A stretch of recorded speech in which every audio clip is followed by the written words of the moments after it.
Hello बच्चों, good morning. बच्चों, this is Sujit Thackeray और लेक्चरर इन फिजिक्स। ओके बच्चों, लास्ट वीडियो में हमने बर्ड्स-हाइब्रिड्स लॉ और उसकी एक एप्लीकेशन की थी, और आज हम जो है वो magnetic field on the axis of the circular loop carrying current. Last video में हमने ये देखा था कि हमारे पास कोई लॉन्ग स्ट्रेट वायर है, तो लॉन्ग स्ट्रेट वायर के अराउंड कहीं पर कोई पॉइंट पी है, उस पॉइंट के ऊपर मैग्नेटिक फील्ड कितना है यूजिंग बर्ड्स-हाइब्रिड्स लॉ, वो हमने फाइंड आउट किया था। आज हम magnetic field on the axis of the circular loop निकालेंगे। तो मान लीजिए ये मेरे पास कोऑर्डिनेट सिस्टम ले लेते हैं। ओके, ये एक्स है, ये वाई है, और इसके परपेंडिकुलर जो है वो जेड कोऑर्डिनेट आ गए।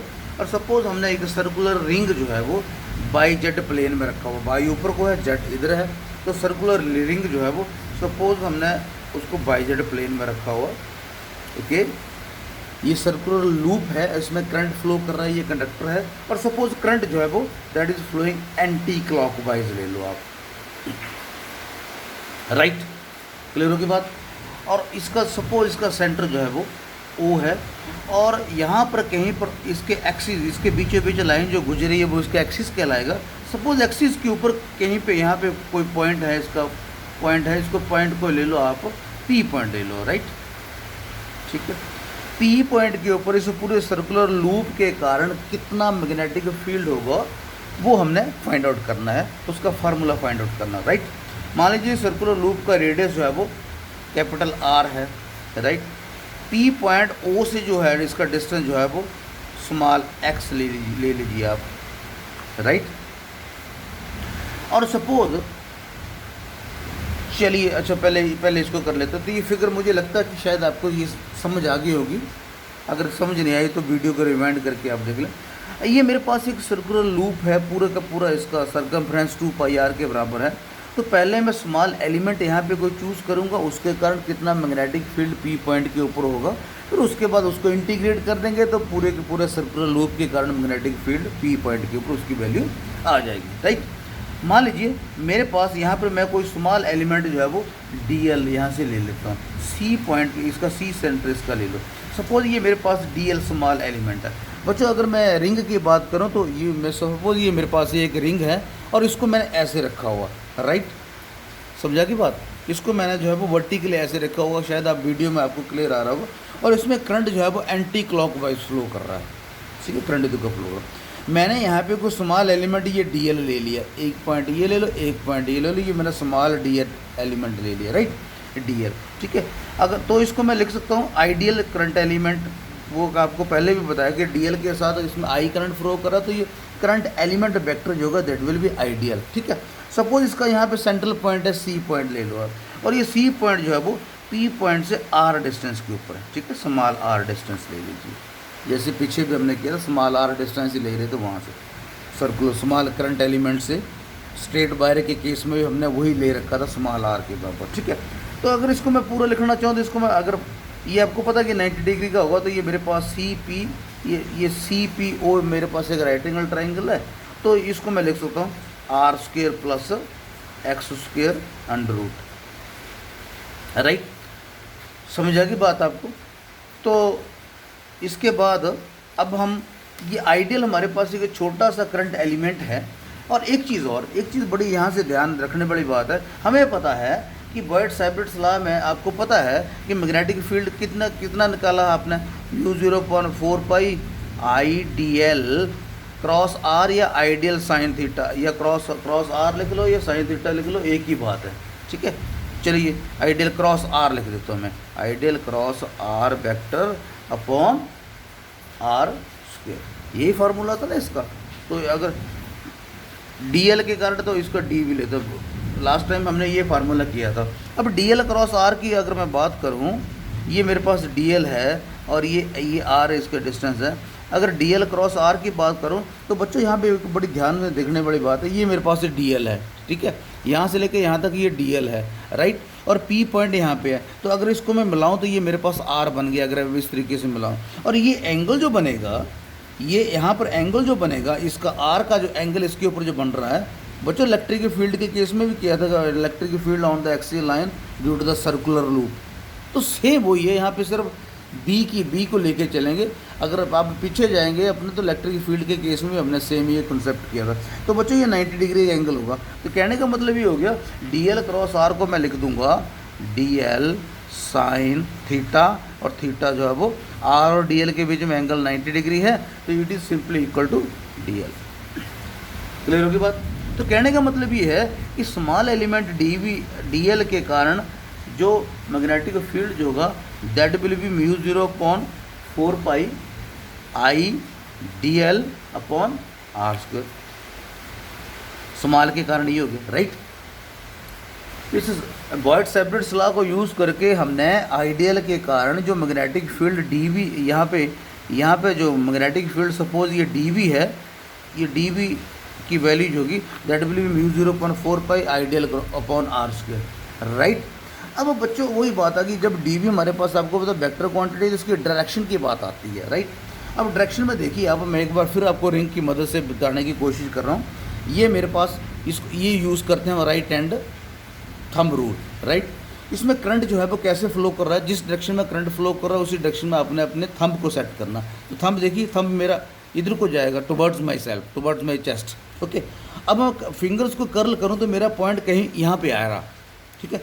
तो ये मेरे पास शायद आपको थोड़ा सा क्लियर हो रहा होगा। ये जब मैं इसको ऐसे करूँगा तो जब ये मेरी उंगलियों के टिप जो कि जब ये पी पॉइंट के ऊपर पहुँचेगी तो ये ऐसे कुछ शो करेगा।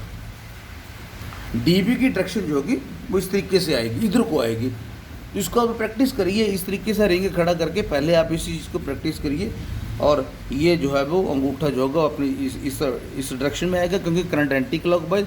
फिंगर्स को जब आप कर्ल करोगे, जब ये फिंगर्स आपकी लगभग पी पॉइंट के ऊपर पहुंचेगी तो इसकी डायरेक्शन जो है वो यहाँ के लिए शो होगी, ठीक है बात है। और सपोज बच्चों ये एंगल जो है वो इसके ये एंगल जो बन रहा है वो थीटा एंगल बन रहा है, ठीक है। इस चीज़ को आपने ध्यान रखना। जब ये थीटा, अगर इसको मैं आगे बढ़ा दूँ तो ये थीटा होगा, तो ये भी थीटा होगा, राइट। क्लियर होगी बात? तो ये और इसका ये एक कंपोनेंट यहाँ पे लगाना है। अब देखो डीबी जो है वो डीबी की डायरेक्शन ये आ रही है, राइट। और डीबी की डायरेक्शन यहाँ आने का मतलब है कि डीबी जो है वो ऊपर को भी जा रहा है, आगे भी जा रहा है। इसका मतलब इसको दो कंपोनेंट में डिवाइड कर सकते हैं। तो अगर ये थीटा है तो नेचुरली ये भी थीटा होगा। अगर मैं यहाँ के लेता हूँ तो ये थीटा है आना था। तो ये मेरे पास इसके दो कंपोनेंट आ गए। ये कंपोनेंट आ गया डी बी कॉस थीटा, और इसके परपेंडिकुलर कंपोनेंट जो आ गया डी बी साइन थीटा, इसके कारण आ गया, ठीक है बात, क्लियर है बात। तो इसके दो कंपोनेंट है, एक D B cos theta along X axis और डी बी साइन थीटा जो कि अलॉन्ग बाई एक्सिस, ये ऊपर को जा रहा है, ये आगे को जा रहा है, राइट। अब बच्चों अगर मैंने आइडियल ये ले रखा, अगर इन केस में ये लेता तो क्या होना था, तो डी बी इधर को आना था, ठीक है। जब इधर को आना था तो ये थीटा होना था, तो इसका भी ये नीचे को भी जा रहा है, आगे को भी जा रहा है, इसका मतलब इसके भी दो कंपोनेंट होंगे।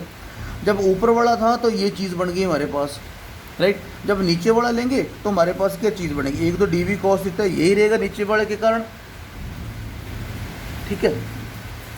इसको आप थोड़ा और इसको एलैबोरेट करके लिखना चाहेंगे तो ये डी बी कॉस थीटा, चलिए मैं लिख दो डी बी कॉस थीटा ये रहेगा। लेकिन अब इसका कंपोनेंट वर्टिकल कंपोनेंट जो होगा डी बी साइन थीटा ये जो होगा वो नीचे को आ जाएगा, ठीक है।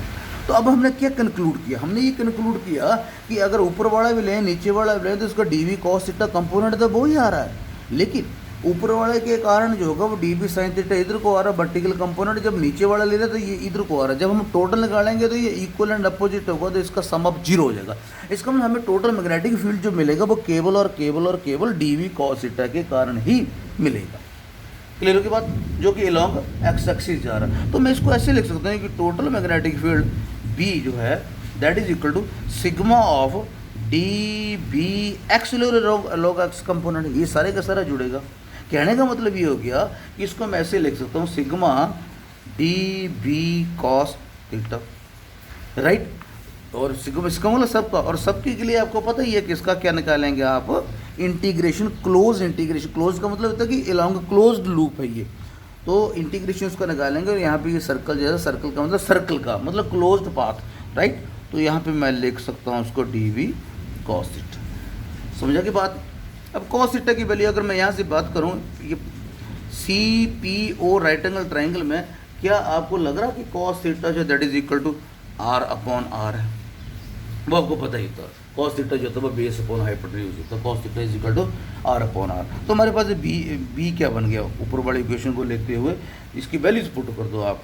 तो इंटीग्रेशन डी वी आपने कितना निकाला, mu 0.4 pi I D L upon R square into R upon R, cos theta की वैल्यू पुट कर दी हमने ये, राइट। तो ये क्या मेरे पास बन गया ये, और हमें पता कि स्मॉल आर हमने कितना निकाला, स्मॉल आर ये भी आप दिमाग में लेके चलो, R square plus X square under root के बराबर होगा। और इसका भी चलो मैं बताता हूँ, बाकी तो सारी कांस्टेंट टर्म्स हैं, और यहाँ पे मैं लिख के बताता हूँ। तो ये जो चेंजिंग होती है इंटीग्रेशन उसी का निकलता है, आई कांस्टेंट है, आर कांस्टेंट है, ये सब कांस्टेंट है, म्यू 0.4 पे कांस्टेंट है, और साथ में बचा डी एल। डी एल का मतलब, डी एल का इंटीग्रेशन क्या हो जाता है, डी एल का इंटीग्रेशन हो जाएगा एल, एल क्या हो जाएगा, length of the total bar, length क्या होगी, it will be 2 pi R, ठीक है। इन सारी बातों को पुट कर दो आप, ये चीज़ भी पुट कर देंगे, ये चीज़ भी पुट करेंगे, तो हमारे पास बी आएगा, ठीक है। म्यू 0.4 पाई आई, इकट्ठा करके लिख दूँ, आप देख लेना इसको कैसे, 2 pi I R square, 2 pi I R square upon R square plus X square under root. ये चीज़ वैल्यू है, इतनी मैग्नेटिक फील्ड की वैल्यू है। और इसकी डायरेक्शन जो होगी that B belong X axis, ये मैग्नेटिक फील्ड आ गया टोटल वायर के कारण, ओके। और जब इसकी डायरेक्शन की बात करेंगे, ये मैग्नेटिक फील्ड की डायरेक्शन कौन सी है, वो कॉस थीटा वाली डायरेक्शन, मतलब अलोंग एक्स एक्सिस। तो इसको अगर मैं पूरा लिखना चाहूँ तो ऐसे लिख सकता हूँ, अलोंग एक्स एक्सिस। क्लियर होगी बात। अगर ये एक ही टर्न है तो ये ठीक है। अगर इसमें मान लीजिए नंबर ऑफ एन टर्न्स है, एन नंबर ऑफ टर्न्स हैं, तो if it contains N number of turns, then magnetic field B is equal to mu 0.4 pi 2 pi N I R square upon R square plus X square की power कितनी हो जाएगी, 3/2। बच्चों इस चीज़ को आपने ये ध्यान में रखना कि ये आर स्क्वेयर और आर को जब मैं यहाँ से ये वैल्यू पुट कर रहा हूँ तो ये अंडर नहीं होगा, यहाँ पे 3/2 होगा, राइट। इसको आप 3/2 करके लिख सकते, पावर इसकी 3/2, right, power 3/2, mu 0.4 pi 2 pi N I R square upon R square plus X square power 3/2। Clear है बात है, क्योंकि यहाँ पे आर क्यूब बन गया ना, ये आर स्क्वेयर आर क्यूब, जब इसका क्यूब करेंगे तो इसकी पावर 3/2 चलेगी, ठीक है। तो ये मेरे पास आ गया total magnetic field when it consist of N number of turns along X axis, right. तो बच्चों इसके स्पेशल केस ले लो अब आप। स्पेशल केस में क्या आएगा, स्पेशल केस में ये आएगा if the point of observation जो है very very very very far away from the point. पहला ये है कि एक्स जो है वो बहुत दूर है इसके एज कम्पेयर टू रेडियस, जो है x is very very large, बहुत दूर है पॉइंट ये भी। तब हमारे पास क्या आ जाएगा, तो आप लोग जब आर को इग्नोर कर दो उस फार्मूले से, तो बी क्या आ जाएगा हमारे पास, mu 0.4 pi 2 pi I R square upon X cube, R 0 हो गया। तो ये वैल्यू आ गई इसकी, ठीक है बात। अगर इसको और थोड़ा सा रिफाइन करना तो बच्चों क्या होता है, पाई आर स्क्वेयर आ रहा है ना यहाँ पे, तो पाई आर स्क्वेयर जो होता है वो क्या होता है, एरिया होता, तो इसको ए भी लिख सकते हैं। तो ये आ जाएगा म्यू 0.4 पाई कितना आ जाएगा 2 आई ए अपॉन एक्स क्यूब। क्लियर बात। ये तो पहला केस आ गया। दूसरे केस में क्या हो सकता, जब ये पॉइंट जो होगा if the at the centre of the circular loop, x point जो है वो कहाँ पे है, पहला केस तो ये आ गया ना कि एक्स जो है वो बहुत दूर है कहीं यहाँ पे जाके, राइट। दूसरा केस आ गया कि ये पॉइंट पी जो भी यहाँ पे लाई कर रहा है, इसके सेंटर पे लाई कर रहा है, तो एक्स इक्वल टू मतलब यहाँ पे क्या आ जाएगा, एक्स इक्वल टू 0 हो जाएगा, ठीक है, एक्स इक्वल टू 0 हो जाएगा। तो उस वक्त हमें बी क्या मिलेगा, एक्स इक्वल टू 0 पुट कर दो आप, तो बी क्या हमें मिला, mu 0.4 pi 2 pi I upon R, ठीक है। अगर n नंबर ऑफ टर्न्स है तो इसको n से मल्टीप्लाई कर दो, बस ये हमारे पास आ जाएगा magnetic field due to the circular loop, ठीक है। Okay bye, thank you.